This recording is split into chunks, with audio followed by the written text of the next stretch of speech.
Hey y'all, and welcome to PolitiBrawl. My name is Brian, and this arrogant little know-it-all tries talking down to Ben Shapiro. And you can guess how bad it's going to go for him. So what is your formal education background? Because I guess a lot of people don't know what your undergraduate degree is in. So I was at UCLA in political science and then Harvard Law School. Okay. So you don't have, you wouldn't consider yourself an expert in sociology? I don't consider sociology a particularly expert field, but go ahead. I think I'm able to read a sociological study. Just throw in the towel, kid. Just throw it in. It is a field of study. But, so you're not necessarily an expert. Yes, there are lots of fields of study. Right.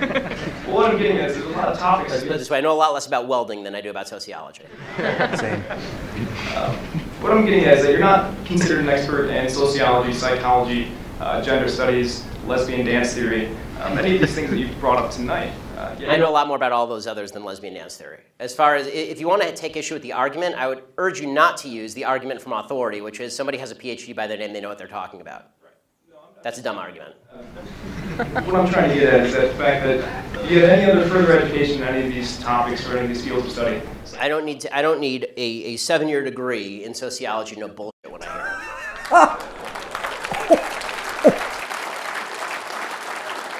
Give up, kid. Just give up. And granted, that's your opinion. Right, because I'm here, yeah, giving it. That would mean that you're also offering kind of an unqualified opinion on a lot of these topics. See, again, you're just making the argument from authority. I don't think slapping a PhD from Ferris State next to your name makes you an expert in all things in the field in which you propose to speak. Okay, the fact is that either my argument's good or my argument's bad. Citing to my credentials is a really bad way of making an argument. It's like it's actually the equivalent of, it's so funny, when people do this, it's the equivalent of actually a religious person saying, citing to the Bible for an argument. I'm a very religious person, right? I mean, see this? It's the yarmulke, okay? I'm a religious person, okay? I never cite to the Bible. The reason I don't cite to the Bible is because that's an argument from authority. Okay, you may not believe the authority to which I'm citing.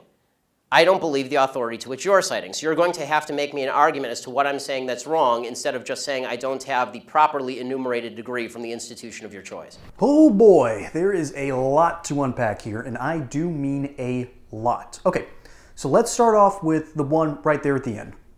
The appeal to authority. I'll give you a very good example of this. When I was in middle school, I used to be incredibly religious. I basically had a stick up my butt during 6th and 7th grade. I finally learned to remove it and be a normal person for a little while. But ultimately, I kept on making arguments to some friends of mine who weren't Christian. They weren't evangelical. They didn't like it at all. I would keep on making these arguments from Scripture, and years later, one of them finally came back to me and said, "Dude, I finally understand what you were saying, but you were saying it so poorly." I was like, What are you talking about? Well, you kept on arguing from Scripture, Brian. I didn't believe it as authority then. I do now. Hey, y'all. As we know, you don't put all your eggs into one basket, right? So that's why I'm partnering over with my friends at Colonial Metals Group, who will help diversify your portfolio. And what they'll do is they'll set up for you a self-directed IRA account. You'll have direct access to your assets. You'll be able to see what all's going on, and it doesn't matter what the stock market does or what often happens, what the government does, your assets will be protected. So let the team of experts over at Colonial Metals Group help secure your account and your family's future today. There's a link in the description below. Oh, and by the way, if you don't like that, there's a 1-800 number you can call. And most importantly though, is the kicker. They'll throw in a safe and possibly up to $10,000 in US silver to help you get things started. Now, back to regularly scheduled programming. It clicked. That's when it clicked. That's when I realized that I had been arguing the wrong way.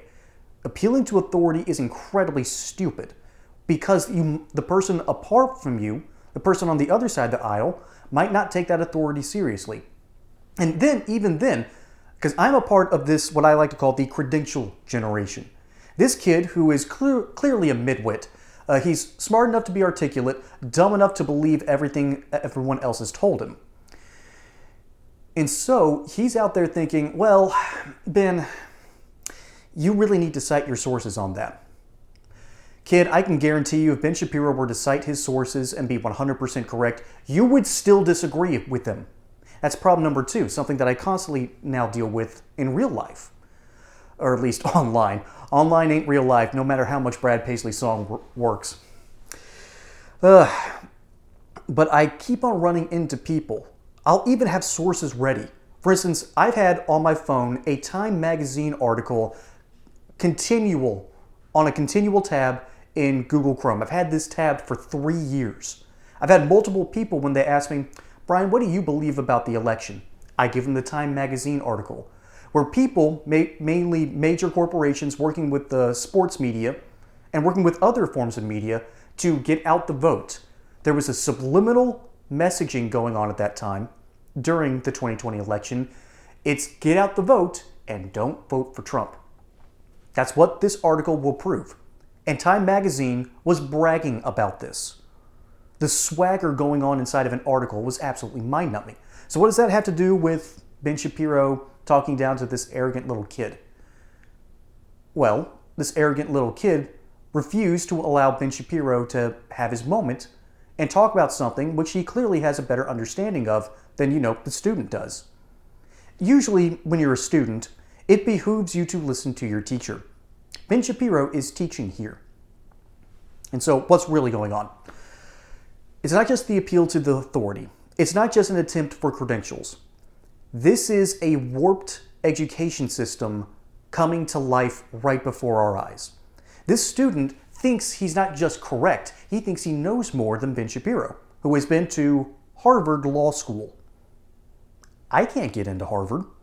My parents aren't wealthy enough, and I'm not smart enough. Could get into Brown. Just kidding. I clearly can't get into Harvard. This kid clearly won't. But Ben Shapiro could.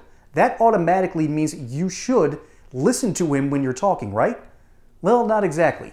See, you need to have peer review processes. You'd have to cite all your sources. Basically, we've had it ingrained into our minds since kindergarten, and I can personally attest to this, that the education model and the scientific models are more important than actually listening to what people have to say.